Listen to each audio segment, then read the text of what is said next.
Hi, my name is Christy Robb, and I am an Assistant Director and Career Coach at the Vanderbilt Career Center. I'm excited to talk to you today about ways to make the most of your networking efforts.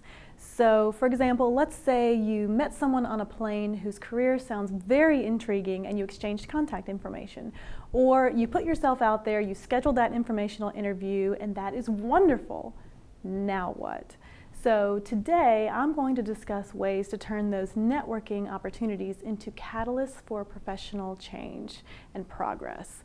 And let's start by remembering how important networking is. We all know it, and we've heard the comment that 80% of opportunities come through networking, while perhaps 20% of opportunities are secured through other means. And it's important to remember that there are all kinds of ways to network. It's important to make networking a part of your professional lifestyle. And you can network through your inner circle, family and friends, your alumni connections, attending professional association chapter meetings, informational interviews, and of course those happenstance conversations. Think of the butterfly effect, where a seemingly small, insignificant, random event or action eventually leads to a larger impacting event.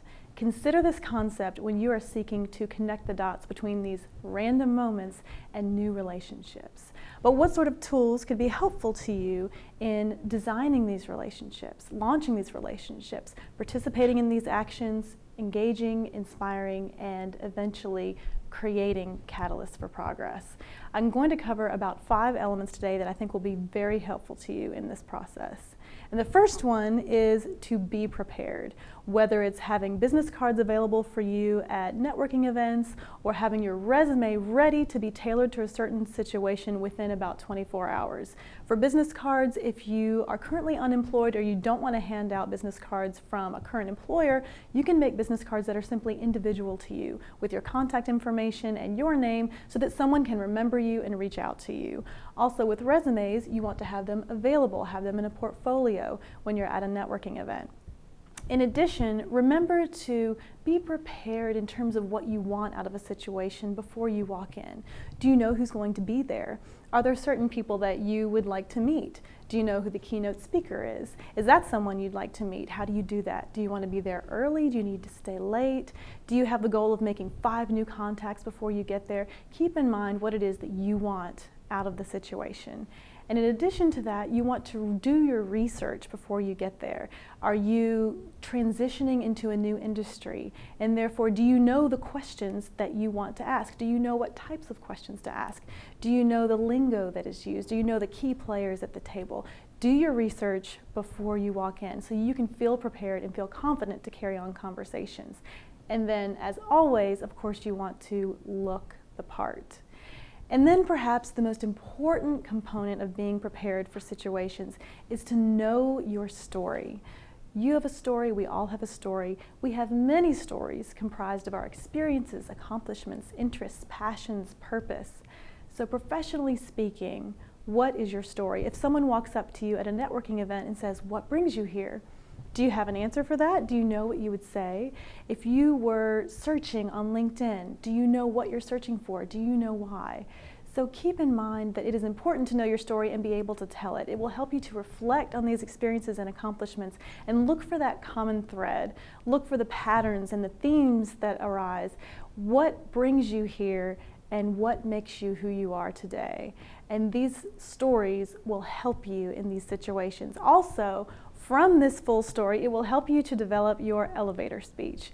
And you've probably heard of this. It is the concept where if you were walking into an elevator and you had approximately 60 seconds to introduce yourself to someone who might be an awesome contact, what would you say? And what do you have to say that would connect the dots between you and this person or this situation? How can you tailor your message? How can you make it relevant to the context of the situation? So for your elevator speech, much shorter, think in terms of 2 to 3 highlights from your experience that will connect you to the current situation. It'll be helpful for you to have this readily available in your mind. Certainly you're not going to read a script, but if you've got the words already in your mind, it'll really help you to be very effective. And it'll help you also, perhaps, in that dreaded interview question, tell me a little bit about yourself. Doing this ahead of time will really help you. You don't need to be caught deer in the headlights. My next point that I would like to make is that it is so important to make yourself available to happenstance conversations. We already talked about the butterfly effect, and there's a story I'd like to share with you. We had an alumni event with the Blair School of Music earlier this semester, and an alumnus was sharing her story about approaching graduation. And at that time, she discovered that she no longer wanted to pursue a career in music performance. That had been her plan for years. So she found herself in crisis mode, confused, lost. She didn't know what to do, though she knew she wanted to launch that next chapter of her life. So she started talking to people, telling her story. Sometimes it was official networking, sometimes it was crying on the shoulder of friends and family. And at some point, she was venting, as she tells the story, to a coworker at a part-time job and just talking about how confused and lost she was. And he happened to be married to an executive at a media company here in Nashville. And this person needed another person in her department, had an opportunity that sounded like it might be a good fit for this alumnus. Was she interested? Yes, she was. She had the conversation, made a relationship with this executive, and now she is in a leadership role at this media company. So making yourself available for happenstance conversations. Another story was someone who shared about a time when they were in line at an ice cream shop, and the line was taking a long time, and they overheard a conversation, someone describing an opportunity that they had available, and they were having a hard time finding the right person. Well, this person turned around and said, I don't mean to eavesdrop, but I'd love to hear more about this opportunity that you're describing. So that conversation led to another connection and another conversation, and eventually to an opportunity. So the moral of the story is not necessarily to run out to your nearest ice cream shop, although that's never a bad idea, but it is just to make yourself available. How can you proactively have chance encounters?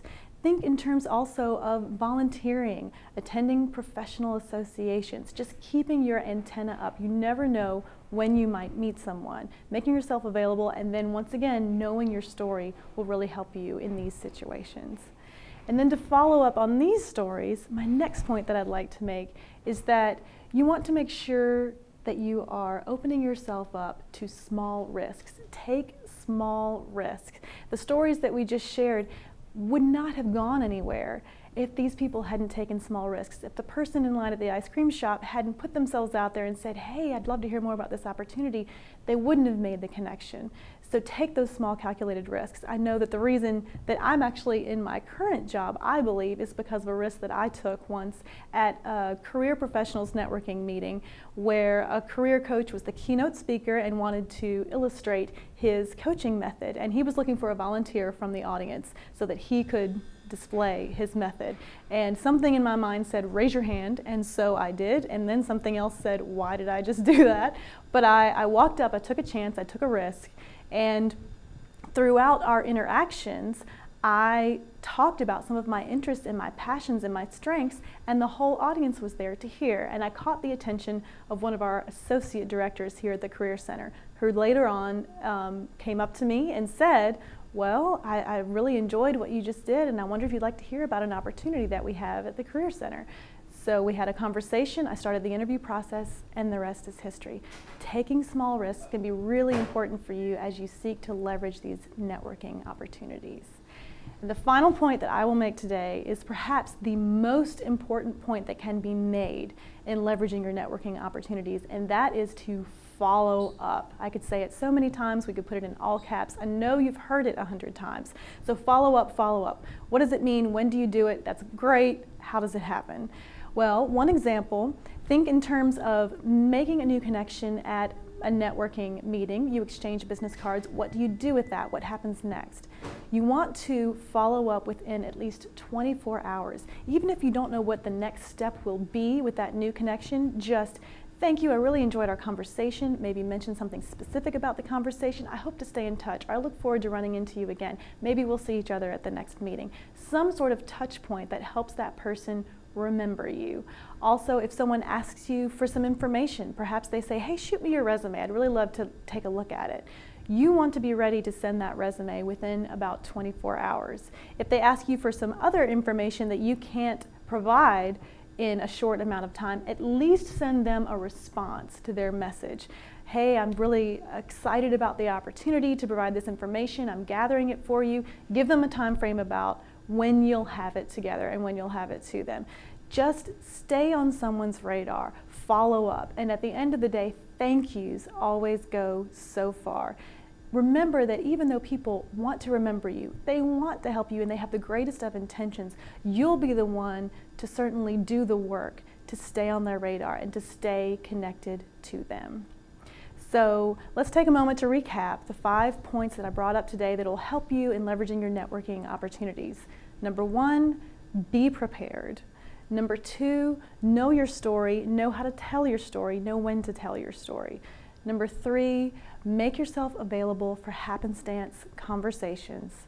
Number 4, take small risks. And number 5, by all means, always, always follow up.